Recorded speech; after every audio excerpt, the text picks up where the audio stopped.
Hello students, welcome to you in your physics class. मैं आपका physics teacher Pradeep Sharma.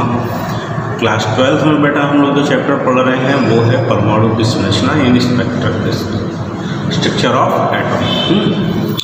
इस chapter में हम लोगों ने थ्योरेटिकल पोर्शन लगभग ख़त्म कर लिया था पूरा। अब हम लोग पढ़ रहे हैं इसके न्यूमेरिकल प्रैक्टिस के लिए। बहुत सारे न्यूमेरिकल पढ़ने पड़ते हैं, आप भी पढ़िए और कोशिश ये कीजिए कि आप सारे न्यूमेरिकल्स को अपने मन से भी लगाइए, ठीक है।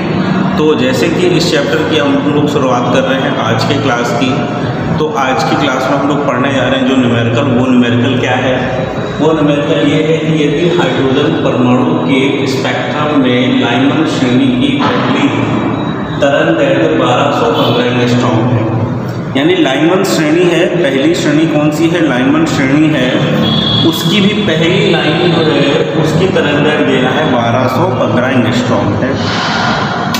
फिर बता रहा है कि तो कह रहा है तो बामर श्रेणी की दूसरी लाइन की तरंगदैर्घ्य क्या होगा?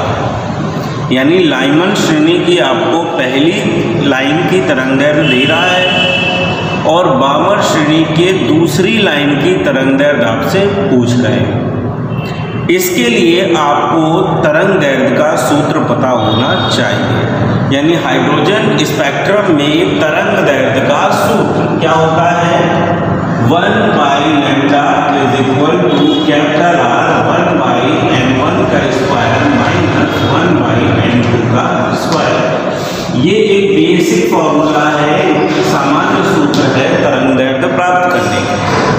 अब अगर लाइमन श्रेणी होगी तो n1 बराबर 1, बामर श्रेणी होगी तो n1 बराबर 2, पाश्चन श्रेणी होगी तो n1 बराबर 3, ब्रैकेट श्रेणी होगी तो n1 बराबर 4 और फुंड होगी तो n1 बराबर 5।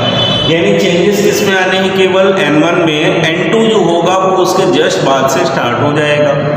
यहाँ पे भी वही कहानी है। सबसे पहले तो हमें दे रहा है लाइमन श्रेणी की पहली तरंगदैर्घ्य, तो भैया लिखो जरा, क्या लिखना है? लाइमन श्रेणी के लिए या लाइमन श्रेणी जो तरंगदैर्घ्य को हमने मान लिया λ1, तो 1/λ1 बराबर हो जाएगा 1 कैपिटल R ब्रैकेट में 1 का स्क्वायर माइनस में n का स्क्वायर होता है।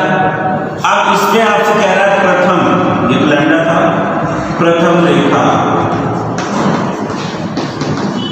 के लिए, यानी जैसे ही आपको इसमें प्रथम रेखा की बात करेगा तो आपको लिख देना है n बराबर कितना? 2। चलिए रखते हैं। तो 1/, प्रथम रेखा है λ1 इक्वल कैपिटल R 1/1 का स्क्वायर माइनस 1/2 का स्क्वायर, यानी 1/λ1 इक्वल कैपिटल R क्या आ गया? 1/1 माइनस 1/4। कितना बचेगा? 1/λ1 इज इक्वल टू 4 में से गया 3/4 इंटू R। लेकिन आपको क्या चाहिए? λ1, तो λ1 बराबर आपको क्या मिल जाएगा? 4/3R इक्वेशन फर्स्ट, क्योंकि R की वैल्यू तो अभी आपके पास है नोट, ठीक। तो ये आपने प्राप्त कर ली लाइमन श्रेणी की प्रथम रेखा की जो तरंगदैर्घ्य है वो इतनी है। चाहे तो यहाँ पर हालांकि आपको मान दे रहा है, λ1 का मान कितना दे रहा है? λ1 का मान आपको दे रहा है 1215 एंगस्ट्रॉम है। ये रखकर आप यहाँ से R की वैल्यू फाइंड करो, लेकिन अभी हम आगे बढ़ते हैं। अगली बात करते हैं बामर श्रेणी की द्वितीय रेखा। बामर श्रेणी के लिए पहले तो बामर श्रेणी में हमें बताया था बराबर क्या रखना पड़ेगा? 2, यानी 1/λ कैपिटल R 1/2 का स्क्वायर माइनस 1/n स्क्वायर। कह रहा है द्वितीय रेखा के लिए। अब देखो जरा, द्वितीय रेखा के लिए आप क्या करोगे? प्रथम रेखा पहले तो ये कहाँ पर आ रही है? दूसरी में, है ना। ये लौट कर इलेक्ट्रॉन कहाँ पर आ रहा है? दूसरे में। तो अब इसके लिए प्रथम रेखा होगी तीसरे से और द्वितीय रेखा होगी चौथे से, यानी द्वितीय रेखा के लिए बराबर क्या रखना पड़ेगा? 4। चलिए रखते हैं। तो ये बन गया 1/λ2 इक्वल कैपिटल R 1/, यहाँ पर 2 का स्क्वायर करो भैया, कितना होगा?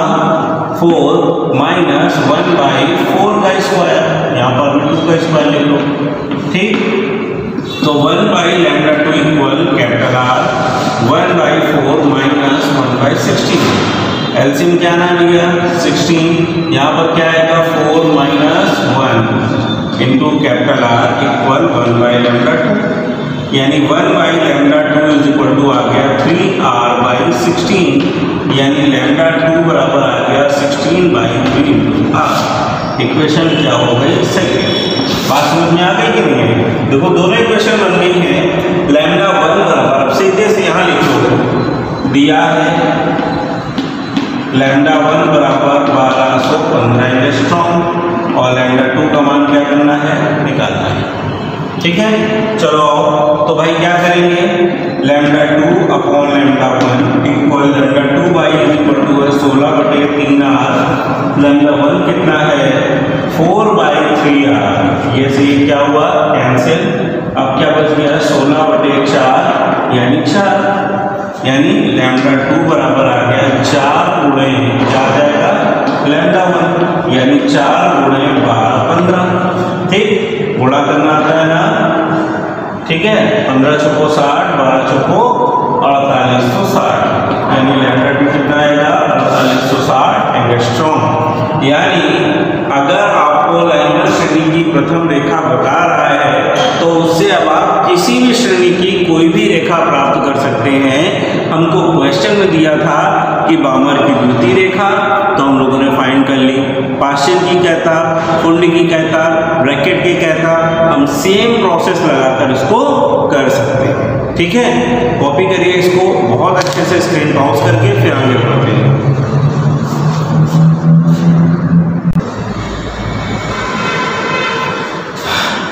पहले क्वेश्चन से हमने कुछ अलग बातें सीखी। दूसरा क्वेश्चन जो हम पढ़ाने जा रहे हैं सबसे सिंपल है, हाँ, लेकिन इस क्वेश्चन में कुछ चीज़ें आपको दी गई हैं और बाकी चीज़ें आपको अपने मर्जी से यूज करनी है। ठीक है, पहला जो क्वेश्चन था वो अलग था, ये जो क्वेश्चन है वो अलग है, बट ये तरंगदैर्घ्य वाले क्वेश्चन लगभग सेम होते हैं सारे, याद रखना। हाइड्रोजन परमाणु की लाइनर श्रेणी की प्रथम रेखा की तरंगदैर्घ्य ज्ञात करनी है। हाइड्रोजन परमाणु की लाइमन श्रेणी की प्रथम रेखा की तरंगदैर्घ्य ज्ञात करनी है, और यह भी बताना है कि इस श्रेणी की सीमा लिमिट कहाँ तक होगी, यानी उस लिमिटेशन की आखिरी वेवलेंथ भी आपको फाइंड करनी है। तो सबसे पहले तो हमें ये पता किया जाए कि लाइमन श्रेणी क्या होती है। लाइमन श्रेणी हमने बताया था जब कोई हाइड्रोजन परमाणु में कोई इलेक्ट्रॉन किसी ऊंची कक्षा से ऊर्जा को उत्सर्जन करते हुए कहाँ पर पहली कक्षा में आता है। ठीक है, उसका जो मूल ऊर्जा स्तर है वो क्या है, पहली कक्षा है। तो जब वो पहली कक्षा में आता है तब उसकी जो भी श्रेणी बनती है वो बनती है लाइमन श्रेणी। कौन सी बनती है, लाइमन श्रेणी। अर्थात हमने जो तरंगदैर्घ्य का सूत्र पहले बताया था उसी को यूज करेंगे, यानी हम यहाँ पर बात करने जा रहे हैं लाइमन श्रेणी। तो लाइमन श्रेणी की जो तरंगदैर्घ्य होती है वो होती है 1 by lambda equal capital R 1/1 का स्क्वायर माइनस 1/n का स्क्वायर, याद रहेगा। अब अगर मान लो कहता है प्रथम रेखा, तो प्रथम रेखा जो होती है उसके लिए हमें n बराबर रखना है 2। अगर कहता है द्वितीय रेखा, तो द्वितीय रेखा के लिए हमें n बराबर कितना रखना है 3। अगर कह रहा है तृतीय रेखा, तो तृतीय रेखा के लिए n बराबर क्या रखना है 4। इसी से तो कहता है सीमा, यानी लास्ट, अंतिम। ठीक है, तो अंतिम के लिए आपको n बराबर क्या रखना है इनफिनाइट। क्या रखना है इनफिनाइट। तो दोनों के सॉल्यूशन मैंने यहाँ बता दिए हैं कैसे होना है। अब आते हैं, सबसे पहले तो आपसे क्या कह रहा है, प्रथम रेखा की तरंगदैर्घ्य। तो यहाँ पर लिखो ना, प्रथम रेखा की तरंगदैर्घ्य, और प्रथम रेखा की जो तरंगदैर्घ्य होगी वो होगी 1 बाई सपोज करते हैं लैम्डा इक्वल क्या रहेगा कैपिटल R 1/1 का स्क्वायर माइनस 1/2 का स्क्वायर, यानी 1 by lambda 1 capital R 1/1 minus में 1/4, यानी 1 by lambda 1 equal capital R क्या आ गया भाई 3/4, यानी लैम्डा 1 इक्वल कितना आ जाएगा 4/3 R। वैल्यू रख दो, तो 4/3 इंटू 1.097 इंटू 10 की पावर 7, 10 की पावर 7 ऊपर चला गया, क्या हो गया माइनस का, यानी 4 कितना हो गया 3 इंटू 1.097 इंटू 10 की पावर -7। कैलकुलेट करोगे तो वैल्यू आपकी आ जाएगी 1.215 इंटू 10 की पावर -7। जिसे आप सही से लिखना चाहें तो लिख सकते हैं 1215 इंटू 10 की पावर -10, लेकिन मीटर में। और सबको पता है कि 10 की घात -10 मीटर जो होगा वो एंगस्ट्रॉम होगा, अर्थात λ2 बराबर 1215 एंगस्ट्रॉम है। बात समझ में आ गई कि नहीं आई? तो इस तरह से आप क्या करोगे, सबसे पहले अगर पहली रेखा कहता है तो पहली रेखा की ऊर्जा जो होगी वो सबसे ज़्यादा होगी, तो सबसे कम होगी, तो तरंगदैर्घ्य क्या होगा सबसे ज़्यादा। अब कह रहा है कि लिमिटेशन क्या होगी, इसकी सीमा यानी अंतिम तरंगदैर्घ्य क्या होगी, तो हम निकाल लेंगे यहाँ से लास्ट वेवलेंथ यानी लिमिट। कहाँ तक की इसकी लिमिट है जरा बात करो। लास्ट के लिए n बराबर क्या रखना पड़ेगा, इनफिनाइट। चलिए रखते हैं, तो 1/λ' कंसीडर कर लेंगे, कैपिटल R 1/1² माइनस 1/∞ का स्क्वायर, ठीक है।